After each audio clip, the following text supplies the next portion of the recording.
Internet एक ऐसी तकनीक जिसने आज अरबों इंसानों को आपस में जोड़ रखा है। आज से 50 साल पहले हम इसकी कल्पना भी नहीं कर सकते थे, लेकिन आज पूरी दुनिया किसी न किसी रूप से इससे जुड़ी हुई है और धीरे धीरे इंटरनेट और भी अधिक एडवांस होता जा रहा है। एक समय ऐसा भी आएगा जब हमारा कनेक्शन सिर्फ पृथ्वी तक सीमित नहीं रहेगा, बल्कि पूरे सौरमंडल में फैला होगा। शायद एक दशक बाद ही हम मंगल ग्रह पर होंगे और वहां से सीधे पृथ्वी पर मौजूद किसी सर्वर से जुड़कर वीडियो देख सकेंगे। लेकिन एक मिनट, अब जरा सोचिए, जिस तरह हम भविष्य के इंटरनेट की कल्पना कर रहे हैं, क्या वैसा ही कोई इंटरगैलेक्टिक इंटरनेट किसी एलियन सभ्यता ने भी बना लिया होगा? क्या उनका खुद का सोशल मीडिया होगा? क्या बेबी डेटा कलेक्ट करते होंगे, या फिर उनका इंटरनेट इतना एडवांस हो कि हमारी सोच से भी परे हो? क्या पता हर सेकंड उनके सर्वर से अरबों खरबों पेटाबाइट डेटा पूरे प्लैनेट्स या स्टार सिस्टम और फिर गैलेक्सीज में ट्रांसफर होता हो। शायद उनके सर्वर किसी प्लैनेट पर नहीं, बल्कि किसी बायोलॉजिकल नेटवर्क पर हो, जहां डेटा तारों से नहीं बल्कि कुछ जीवित सेल्स में बहता हो। वे इतने एडवांस हो कि हजारों गैलेक्सीज से इंटरनेट से जुड़े हों और अपने ही घर बैठे किसी भी गैलेक्सी पर क्या हो रहा है वहां कमेंट करते हों और कंट्रोल भी करते हों। जिस तरह हम लैपटॉप और स्मार्टफोन के जरिए सब चीज एक्सेस करते हों, तो क्या पता वे अपने दिमाग से इंटरनेट चलाते हों, जिससे वे किसी भी एलियन से लाखों लाइट ईयर दूर होकर भी कनेक्ट हो जाते हों। तो दोस्तों, अब अपनी कमर कस लीजिए और तैयार हो जाइए मेरे साथ एक और अद्भुत यात्रा पर, जहां आप पहली बार ये देखोगे कि अगर एलियंस इंटरनेट यूज करते होंगे तो वो कैसा होगा। क्या वो हमारे इंटरनेट से लाखों गुना एडवांस होगा? और क्या ब्रह्मांड में ऐसी कोई फिजिकल लिमिट है जिससे तेज इंटरनेट कभी काम नहीं कर सकता? और क्या हम कभी भविष्य में इस तरह का इंटरनेट बना सकेंगे? तो चलिए सीट बेल्ट पहनकर अपनी ये यात्रा शुरू करते हैं। जब भी हम इंटरनेट की कल्पना करते हैं तो सोचते हैं कि यह वह टेक्नोलॉजी है जिसकी मदद से हम अपने स्मार्टफोन और कंप्यूटर से पूरी दुनिया एक्सेस कर सकते हैं। हम अपने पसंद की पोस्ट या मूवी देख सकते हैं और हजारों लोगों को एक साथ अपना मैसेज भेज सकते हैं। सोशल मीडिया जैसे यूट्यूब, इंस्टाग्राम और फेसबुक की मदद से आप अपनी बातों को पूरी दुनिया में शेयर कर सकते हो। पर असल में इंटरनेट को जैसा हम देखते हैं वह वैसा नहीं है। हम आज भी फिजिकली ही इंटरनेट यूज करते हैं। समुद्रों में पड़ी हजारों किलोमीटर लंबी ऑप्टिकल फाइबर केबल्स के जरिए पूरी दुनिया एक दूसरे से जुड़ी है। हम जो हाई स्पीड इंटरनेट पाते हैं, खासकर जब आप 4K मूवी या भारी डेटा डाउनलोड करते हैं, तो वो डेटा इन्हीं केबल से होकर आता है। वायरलेस नेटवर्क जैसे मोबाइल डेटा, वाईफाई भी इन्हीं केबल से जुड़ा होता है। वो डेटा इन केबल से शहर तक आता है और फिर लोकल टावर या राउटर के जरिए आपके डिवाइस तक पहुंचता है। सैटेलाइट इंटरनेट भी मौजूद है, लेकिन अभी तक वो सीमित है और इसकी स्पीड आमतौर पर फाइबर केबल्स जितनी तेज नहीं होती। अगर हमारे आसपास टावर नहीं है और सैटेलाइट भी बहुत ही कम हमारे एरिया से गुजरती हैं, तो फिर इंटरनेट से कनेक्ट होने के लिए हमें केवल ऑप्टिकल फाइबर केबल्स ही मिलती हैं। अब अगर हम एलियंस के इंटरनेट टेक्नोलॉजी के ऊपर जाएं, तो उससे पहले हमें कार्डशेप सिविलाइजेशन की कैटेगरी पर जाना होगा। इस स्केल पर हम टाइप 0.7 सभ्यता हैं और हम अपनी इंफॉर्मेशन और डेटा को एक दूसरे को भेजने के लिए सर्वर का यूज करते हैं और इन सर्वर को फिर केबल्स के जरिए एक दूसरे से जोड़कर एक विशाल इंटरनेट नेटवर्क चलाते हैं। वहीं अगर हम और एडवांस हो गए और 200 सालों में टाइप 1 सभ्यता बन गए, तो अब हम वह सभ्यता कहलाएंगे जो अपनी पृथ्वी के बराबर एनर्जी हर सेकंड यूज करती है और उसका पूरा कंट्रोल पृथ्वी पर और दूसरे ग्रहों पर है। स्पेस ट्रेवल काफी जल्दी होता है, तो ऐसे में हमारा इंटरनेट भी बहुत एडवांस हो जाएगा। उस समय हमें वायरलेस इंटरनेट पर फोकस करना पड़ेगा। अब आप कहेंगे कि धरती पर लगे रेडियो टेलीस्कोप भी तो यही काम करते हैं। जब भी कोई स्पेस प्रोब किसी ग्रह या चंद्रमा पर जाता है, तो उसके सिग्नल हमें लगातार रेडियो टेलीस्कोप के जरिए मिलते रहते हैं। तो ऐसे में हम कह सकते हैं कि रेडियो वेव्स के जरिए हमने एक स्पेस में इंटरनेट पहले ही बनाया हुआ है। तो हमें ज्यादा से ज्यादा रेडियो टेलीस्कोप ही तो चाहिए ताकि हम बहुत से सिग्नल रिसीव कर सकें। तो दोस्तों, असल में रेडियो टेलीस्कोप इस काम को तो करते हैं, लेकिन रेडियो वेव्स के जरिए ये सिस्टम बहुत लिमिटेड है। रेडियो टेलीस्कोप सिग्नल को सिर्फ रिसीव और सेंड कर सकते हैं। इनकी बैंडविड्थ बहुत कम होती है, यानी वोयेजर जैसा स्पेसक्राफ्ट भी धरती पर सिर्फ कुछ kbps की दर से डेटा भेज सकता है। ऐसे में टाइप 1 सभ्यता को एक ऐसा तरीका चाहिए जिससे वे बहुत सा डेटा लाइट स्पीड पर एक साथ अपने ग्रह पर भेज सके। तो जब हम टाइप 1 सभ्यता बन जाएंगे, तो हमें हाई लेजर बीम का इस्तेमाल करना पड़ सकता है। इससे हम टेराबिट्स पर सेकंड की स्पीड तक अपने डेटा को किसी भी ग्रह पर खड़े प्रोब को भेज सकते हैं। और इस प्रोब से भी उसी स्पीड पर डेटा रिसीव कर सकते हैं। अब आप कहेंगे कि ऐसा कैसे हो सकता है? स्पेस में जब एक ग्रह हमसे करोड़ों किलोमीटर दूर है और यहाँ हर जगह रेडिएशन, सूर्य से निकलते न्यूट्रॉनों और उसकी सोलर विंड चलती है, तो क्या हमारा सिग्नल इससे बिना इफेक्टेड हुए आ सकता है? अगर हमारी जगह एलियंस हो तो वो इससे निपटने के लिए क्या करेंगे? तो दोस्तों, इसका भी एक तरीका है जिसे नासा ने एक पेपर में पब्लिश किया है। तो इस तरह की प्रॉब्लम को सॉल्व करने के लिए हमें जरूरत पड़ेगी एक advance delay disruption tolerant network की, जहां डेटा पैकेट्स को स्टोर किया जाता है जब तक कि वो अगले नोड तक सुरक्षित नहीं पहुंच जाते। मतलब अगर सोलर विंड की वजह से सिग्नल रुक जाए तो डेटा लॉस्ट नहीं होगा, बल्कि जब कनेक्शन दोबारा बनेगा तब वो पैकेट्स अगली डेस्टिनेशन तक पहुंचा दिए जाएंगे। हालांकि इसके लिए हमें एक वास्ट नेटवर्क बनाना पड़ेगा। एडवांस टाइप 1 एलियन सिविलाइजेशन के पास हजारों सैटेलाइट्स और प्रोब्स होंगे जो अलग अलग ग्रहों पर लैंड करके और उसकी ऑर्बिट करके एक नेटवर्क आसानी से बना लेंगे। उनका रोवर प्लेनेट पर लैंड करेगा और वह रोवर ऑर्बिटर से कनेक्टेड रहेगा। कई रोवर एक साथ उस प्लेनेट पर होंगे जो ऑर्बिटर्स को डेटा भेजेंगे, और फिर वह ऑर्बिटर जो ग्रह की परिक्रमा कर रहे हैं उस सिग्नल को स्पेस में अलग अलग जगह मौजूद सैटेलाइट्स को भेजेंगे। ये सिग्नल धीरे धीरे बिना डेटा लॉस किए लाइट स्पीड से एक दूसरे सैटेलाइट में ट्रांसफर होकर पृथ्वी पर मौजूद सैटेलाइट पर आएगा, और फिर हम पृथ्वी से ही पूरे डेटा को एक्सेस करके उसे दोबारा भेज भी पाएंगे। एक पूरा नेटवर्क इस तरह से टाइप 1 सिविलाइजेशन बना सकती है। हालांकि इस नेटवर्क में डेटा लॉस तो बिल्कुल नहीं होगा, और लाइट स्पीड की लिमिट के कारण डेटा भी इंस्टेंटली नहीं आ सकता। कल्पना कीजिए कि शनि ग्रह के किसी चंद्रमा पर हमारे अंतरिक्ष यात्री लाइव स्ट्रीम शुरू करते हैं, तो जब तक उनका लाइव स्ट्रीम खत्म हो जाएगा तब आपको पृथ्वी पर वह लाइव स्ट्रीम रिसीव होगा, और तब जाकर आप अपने स्मार्टफोन में उस स्ट्रीम को देख पाओगे। कम से कम 1 घंटे 15 मिनट का डिले आपको मिनिमम हर लाइव स्ट्रीम पर देखने को मिलेगा, और ऐसा सिर्फ लाइट स्पीड के कारण होगा, क्योंकि कोई भी इससे तेज नहीं जा सकता। तो हमारे डेटा पैकेट्स भी हाई लेजर बीम से एक सैटेलाइट से दूसरे सैटेलाइट तक इसी स्पीड में जा सकेंगे।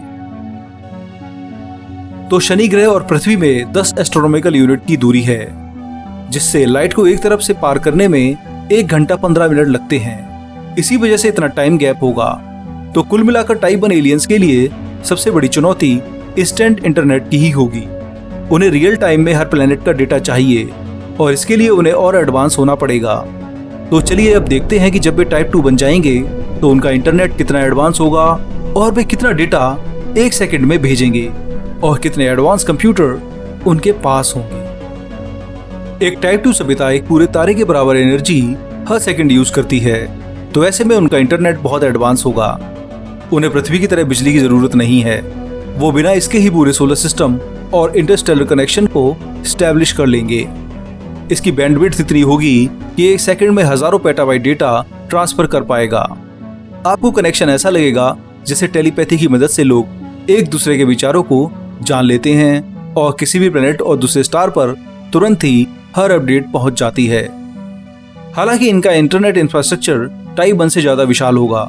कई स्टार्स के बीच लगे विशाल स्टेशन बिना डेटा पैकेट लॉस हुए पूरे डेटा को एक जगह से दूसरी जगह ट्रांसफर कर देंगे। हजारों लाइट ईयर में इनका नेटवर्क होगा, और कई टाइप 2 सभ्यताएं एक साथ जुड़ी होंगी। हालांकि इन्हें भी लाइट स्पीड बैरियर का सामना करना पड़ेगा, जिस वजह से इन्हें 100 लाइट ईयर दूर किसी स्टार सिविलाइजेशन से कांटेक्ट करना पड़ेगा। तो 100 साल सिग्नल भेजने और 100 साल वापस रिसीव करने में लगेंगे, यानी कुल 200 सालों का डिले। पर यह डिले कोई नहीं चाहता, इंस्टेंटली ही इसे उससे कनेक्ट होना है। तो इसके लिए वे कुछ फ्यूचरिस्टिक टेक्नोलॉजी का इस्तेमाल कर सकते हैं। ऐसे में वे किसी दूसरे स्टार से इंस्टेंटली कनेक्ट केवल स्पेस टाइम को कर्व यानी मोड़कर ही कर सकते हैं। इसे कर्व स्पेस टाइम कम्युनिकेशन कहा जाता है।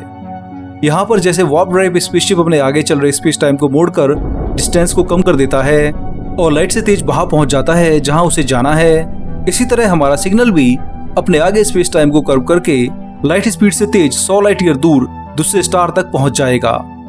सिग्नल्स के एनर्जेटिक बबल्स स्पेस टाइम को कंप्रेस करके 100 लाइट ईयर दूर केवल कुछ सेकंडों में जा सकते हैं, जिससे दूसरे स्टार से इंस्टेंट कम्युनिकेशन होता रहेगा।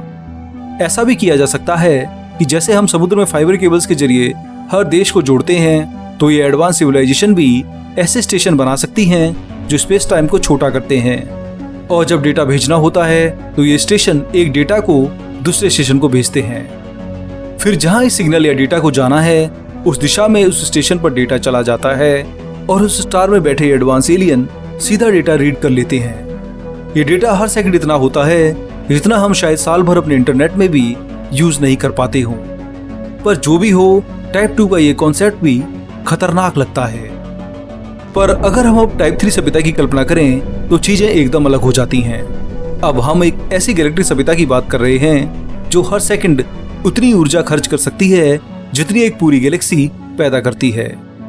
ऐसी सभ्यता सिर्फ एक गैलेक्सी तक सीमित नहीं होगी, बल्कि एक साथ 10, 50 या शायद 100 गैलेक्सीज में भी फैली हो सकती है। लेकिन अब असली सवाल आता है कि अगर ये सभ्यता इतनी फैली हुई है तो वह अपनी अलग अलग गैलेक्सीज के बीच इंस्टेंटली कैसे कांटेक्ट में रहती होगी, क्योंकि गैलेक्सीज के बीच की दूरी तारों की तुलना में लाखों गुना ज्यादा होती है। एक गैलेक्सी दूसरी गैलेक्सी से एवरेज 10 लाख लाइट ईयर दूर हो सकती है। अगर कोई साधारण लाइट स्पीड कम्युनिकेशन इस्तेमाल किया जाए तो किसी मैसेज को एक तरफ पहुंचने में 10 लाख साल और वापस आने में 10 लाख साल और लगेंगे, यानी कुल 20 लाख साल, जो कोई भी एडवांस सभ्यता कभी भी नहीं चाहेगी। और 20 लाख सालों में तो ये सभ्यता कहां से कहां पहुंच जाएगी। तो इसे सॉल्व करने के लिए टाइप 3 सभ्यता एक ऐसा तरीका यूज करती होगी जो ब्रह्मांड की सबसे बड़ी लिमिट यानी लाइट स्पीड को तोड़ पाती हो। और यहीं पर आता है वार्म होल कम्युनिकेशन का आइडिया। वार्म होल यानी स्पेस टाइम में बना एक शॉर्टकट जिससे कोई भी वस्तु या डेटा बहुत दूर स्थित स्थान तक 1 सेकंड से भी कम समय में पहुंच सकती है। लेकिन वार्म होल बनाना आसान नहीं है। इसके लिए एक्सोटिक मैटर की जरूरत होती है, यानी एक ऐसी चीज जो नॉर्मल मैटर की तरह बर्ताव ना करे, जिसकी नेगेटिव मास हो या जो स्पेस टाइम को स्थिर रूप से मोड़ सके। इसके बाद वार्म होल को खुला और स्टेबल रखने के लिए जितनी एनर्जी चाहिए वह शायद किसी ब्लैक होल के अंदर से ही निकाली जा सकती है। लेकिन टाइप 3 सभ्यता के पास ये सब करने की क्षमता होगी, क्योंकि अब उन्होंने सिर्फ तारों को नहीं बल्कि ब्रह्मांड के फैब्रिक को भी मोड़ना सीख लिया है। जब वार्म होल कम्युनिकेशन सिस्टम बन जाता है तो अब डेटा को लाइट स्पीड से नहीं बल्कि इंस्टेंटली भेजा जा सकता है। मैसेज एक गैलेक्सी से दूसरी में एकदम तुरंत पहुंचेगा, अपडेट्स तुरंत मिलेंगे और अरबों एलियंस जो कि अलग अलग गैलेक्सीज में रहते हैं वो एक ही साथ एक ही नेटवर्क पर लाइव रहेंगे।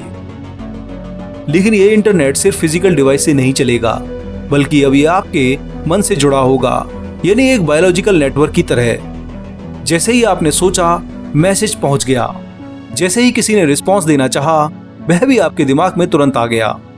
यह अब एक मस्तिष्क आधारित यानी ब्रेन बेस्ड नेटवर्क होगा जहां सोच और इंटरनेट एक हो चुके होंगे।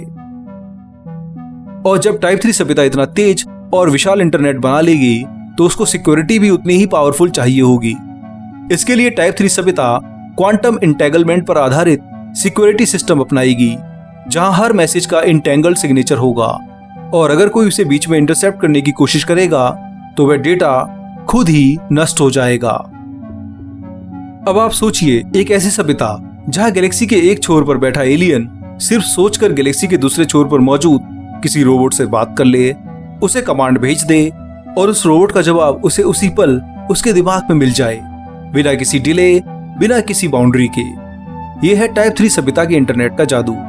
यह सब पॉसिबल है। जितनी इंटरनेट की आप कल्पना नहीं कर सकते उससे करोड़ों गुना एडवांस इंटरनेट इनके पास होगा, जो सच में हिलाकर रख देता है। खैर, अब सवाल ये है कि क्या हम इंसान कभी इतना आगे पहुंच पाएंगे, या कोई और सभ्यता पहले से ही इस स्तर पर पहुंच चुकी है और हम इतने धीमे हैं कि उनकी एक सोच भी हमें लाखों साल बाद ही महसूस होती है। हो सकता है हम ब्रह्मांड के उस इंटरनेट में घिरे हों, लेकिन उसे पकड़ने की तो छोड़ो, महसूस करने की भी कोई तकनीक हमारे पास अभी नहीं है। टाइप 3 सभ्यता बनने में तो हमें लाखों साल लग जाएंगे, तब जाकर के हम इस इंटरनेट से कनेक्ट होकर के एक गैलेक्टिक सभ्यता बन सकेंगे। फिलहाल दोस्तों, इस वीडियो में इतना ही। यहाँ हमने इंटरनेट टेक्नोलॉजी की बात की है कि कैसे हम और एलियंस इसे यूज करते होंगे। टाइप 2 और टाइप 3 सभ्यता इंटरनेट पर क्या करती होगी और कैसे इन्होंने इस विशाल ब्रह्मांड में लाइट स्पीड से तेज इंटरनेट बनाया होगा। हो सकता है कि जो भी हमने वीडियो में डिस्कस किया हो उससे भी बेहतर और फास्ट इंटरनेट इनके पास हो, पर हम जितना अभी अपनी नॉलेज में जानते हैं उसी के आधार पर यह वीडियो आपके लिए मैंने बनाया है। अगर आपको ये पसंद आया और आप हैरान हुए तो कमेंट करके जरूर बताएं। इसके साथ साथ वीडियो को लाइक और शेयर करें और साइमी चैनल को भी सब्सक्राइब करें। अब मैं आप लोगों से मिलूंगा अगले हफ्ते एक और मजेदार वीडियो के साथ। तब तक के लिए नमस्कार, जय हिंद, आपका दोस्त शिवम।